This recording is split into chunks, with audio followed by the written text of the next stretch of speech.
तो फाइनली आज के इस वीडियो में बात करेंगे। सुप्रीम कोर्ट ने एक ऐतिहासिक जो निर्णय है वो दिया है रिटाइल्स के पक्ष में।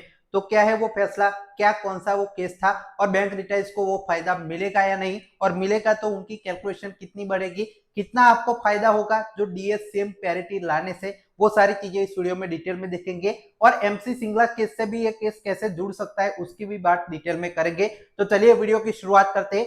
आप सभी बैंक रिटाइल्स का ही चैनल है तो आप सभी को अपना चैनल मारकर इसको सब्सक्राइब करना है। नीचे आपको बटन दिख रहा होगा, इसको सब्सक्राइब का बटन दबा दीजिए तो आप हमारे चैनल से जुड़ जाएंगे ऐसे ही वीडियोस देखने के लिए। अब चलिए शुरुआत कर लेते हैं वीडियो की। क्या है वो निर्णय, जो फैसला सुप्रीम कोर्ट ने दिया है वो सबसे पहले देख लेते हैं। लास्ट में पूरी जो कैलकुलेशन है सभी रिटाइल्स की वो मैं करके बताऊंगा। तो चलिए देखिए, DR discrimination between employees and pensioners, supreme Court big ruling here is what means. मतलब जो सुप्रीम कोर्ट है, जो डीए और डीआर, डीए क्या होता है, डियरनेस अलाउंस होता है जो रेगुलर एम्प्लॉयज को मिलता है, डीआर होता है डियरनेस रिलीफ जो पेंशनर्स को मिलता है, उसमें डिस्क्रिमिनेशन करने से रिलेटेड एक केस था। उसमें सुप्रीम कोर्ट ने बहुत ही महत्वपूर्ण जो निर्णय है वो अपना सुनाया है। अब देखते हैं कि वो क्या यहाँ पे निर्णय है, कौन सा वो केस था, वो देखते हैं। तो देखिए, सुप्रीम कोर्ट का बड़ा यहाँ पे डीआर को लेकर एक फैसला है आया है। In a major relief for pensioners, supreme court of India has ruled the dearness relief hike can not lower than a dearness allowance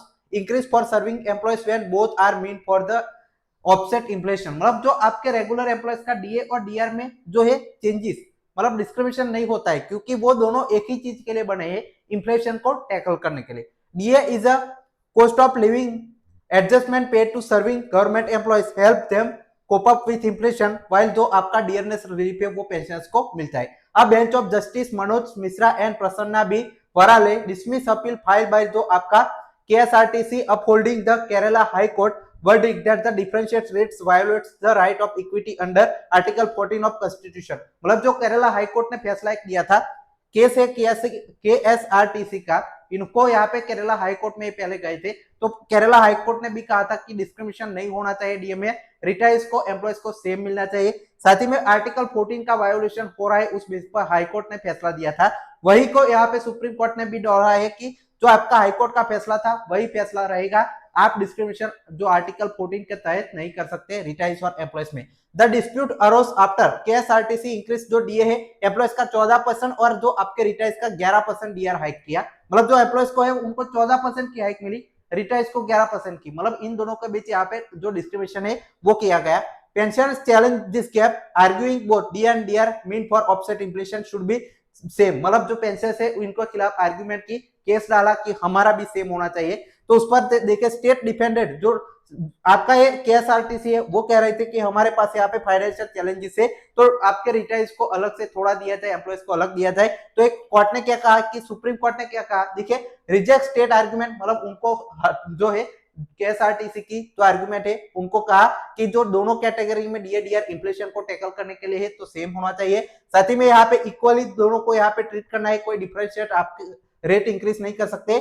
Once pension is admissible based on inflation, DR admissible according DR at the rate lower than DA is provided would be nothing discriminate। मतलब ये आपका पूरी तरह से discrimination है। DR hike lack of rational nexus आपका objective tackling inflation के लिए है। और ये आपका जो फंड वाली थियरी है वो भी, जो फंड आपके पास नहीं है तो उसको डिले कर सकते हैं लेकिन डिस्क्रिमिनेशन तो नहीं कर सकते, सुप्रीम कोर्ट ने कहा। अब देखिए इसका कहां पर इंप्लीमेंटेशन होगा, इसका फ्यूचर में क्या इंपैक्ट पड़ेगा वो देखते हैं। तो देखिए the ruling has wider implication for government bodies and public sector undertaking across India। मतलब जो गवर्नमेंट के ऑर्गेनाइजेशन है, पब्लिक सेक्टर अंडरटेकिंग है, उन सभी पर इसका जो इम्प्लीकेशन है वो अब आएगा। लोग यहाँ पे कोर्ट में जाएंगे, लोग मांग करेंगे अपने जो, जैसे अभी हमारा ये यूनियन है उन्होंने आपका आईबीए को चिट्ठी लिख दी है कि हमारा भी जो डीआर में डिस्क्रिमिनेशन रिटायर्स का होता है वो बंद होना चाहिए, हमारे साथ वार्ता कीजिए और इसको ठीक कीजिए। वैसे ही अब यहाँ पे इम्पैक्ट पड़ेगा।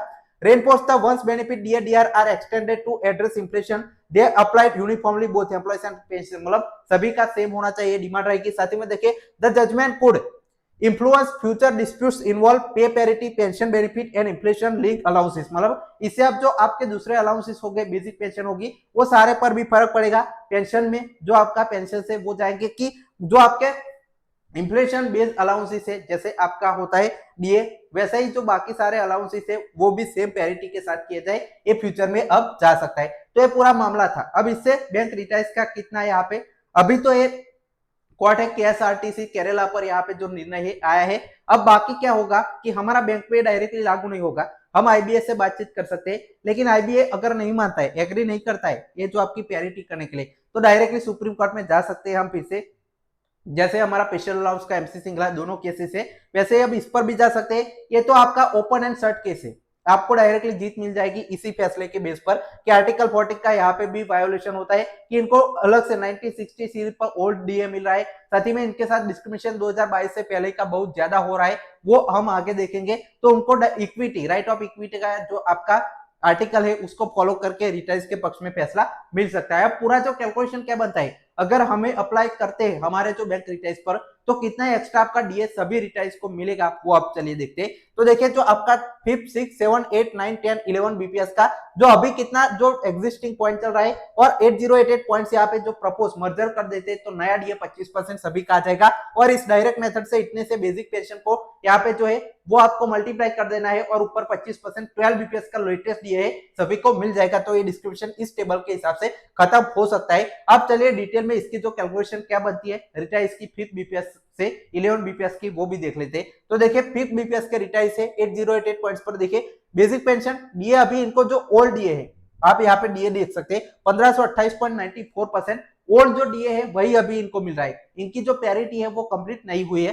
ग्रोस पेंशन डीए और यहाँ पे जो बेसिक पेंशन को इंक्लूड किया है, एक्स ग्रेशिया हमने नहीं लिया कि दोनों तरफ सेम आएगा, कम्यूटेशन भी नहीं काटा, यहाँ पे सेम ही आएगा सभी का। हम जो आपकी डीए से रिलेटेड क्या यहाँ पे चेंजेस हो गए वो ले रहे हैं। तो ग्रोस पेंशन इतनी आपकी मिल जाएगी, अभी इतनी मिल रही है। और जो आपका डीए पैरिटी हो जाता है तो कितना यहाँ पे बनेगा, तो बेसिक पेंशन 3000 था, उसमें 8088 पॉइंट्स मर्जर करके यहाँ पे 1254 कहां से आया, तो यहाँ पे देख सकते हैं जो 1254 इसमें जो है वो डीए का परसेंटेज यहाँ पे अलग से निकालेंगे, बेसिक पे को मर्ज करेंगे तो आपका नई बेसिक पेंशन है वो 40,000 हो जाएगी। डीए पूरी तरह से न्यूट्रलाइज हो जाएगा, बेसिक पेंशन में मिल जाएगा 5 बीपीएस का। तो देख सकते हैं बेसिक पेंशन बहुत ज्यादा बढ़ जाएगी और नया डीए 25% जो अभी लागू होता है 12 बीपीएस के रेगुलर एम्प्लॉयज को वही आपको मिलेगा। तो 25% के हिसाब से 50,369 आपको यहाँ पे देख सकते हैं 1501 रुपीज का यहाँ पे फायदा इस एग्जांपल में होगा। आप अपना एक्चुअल यहाँ पे फिगर रख के अपना भी डीए जो है कैलकुलेट कर सकते हैं।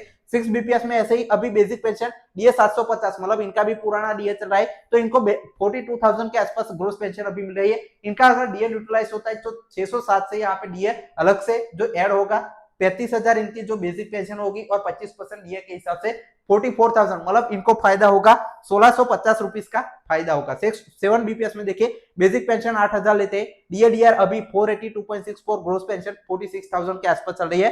तो आपको टोटल इनको क्या होगा कि 8,000 डीए का परसेंटेज 384 से यहाँ पे ऐड होगा बेसिक में, तो बेसिक नई पेंशन इतनी बढ़ेगी, 25% डीए इनका इतना होगा और 48,400 ग्रोस पेंशन बनेगी, तो 1789 रुपीज का फायदा होगा। तो आपका ये लॉस कितना हो रहा है, फायदा कितना होगा, वो भी मैंने साथ साथ में डाला है। 8 बीपीएस में देखिए 10,000 सपोज बेसिक पेंशन है, डीए इनको 334.8% के हिसाब से अभी मिल रहा है, ग्रोस पेंशन इतनी बनती है। इनका अगर डीए पैरिटी होता है तो 10,000 तो सेम रहेगा, डीए के लिए 261, मतलब इतना डीए एक्स्ट्रा आपका जो ऐड होगा दोनों यहाँ पे मिलाएंगे तो बेसिक पेंशन 36,000 के आसपास होगी।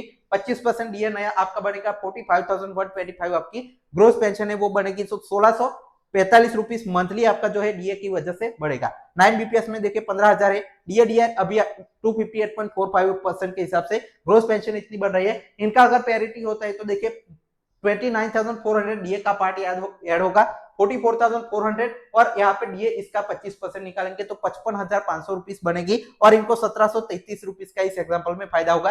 10 बीपीएस में बेसिक पेंशन सपोज 20,000 है, डीए डीआर यहाँ पे 132.2% के हिसाब से इतना मिलेगा, ग्रोस पेंशन यहाँ पे आप अभी कितनी मिल रही है वो देख सकते हैं। इनकी पैरिटी अगर होती है तो देखिए 91.2 से आपका डीए ऐड होगा तो 38,220 आपकी नई बेसिक पेंशन और इतना डीए उस पर 25% के हिसाब से बनेगा 47,775, तो आपको यहाँ पे 1335 रुपीज का इस एग्जांपल में 10 बीपीएस में फायदा होगा।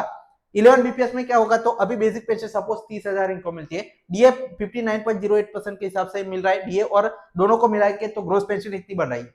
अब अगर आपका जो है यूनिफॉर्म डीए की डिमांड पूरी होती है तो क्या होगा, 30,000 पेंशन तो सेम रहेगी, उसमें डीए का अलग से इतना पार्ट ऐड होगा तो आपकी नई बेसिक पेंशन बनेगी, उस पर 25% एक्स्ट्रा आपका 12 बीपीएस का डीए मिलेगा तो 48,662 1138 रुपीज का इनको भी फायदा होगा। तो फिर बीपीएस से 11 बीपीएस में कैसे डीए ऐड होगा, कैसे 100% कॉस्ट न्यूट्रल आपका पड़ेगा, कैसे आपकी जो कैलकुलेशन होगी वो हमने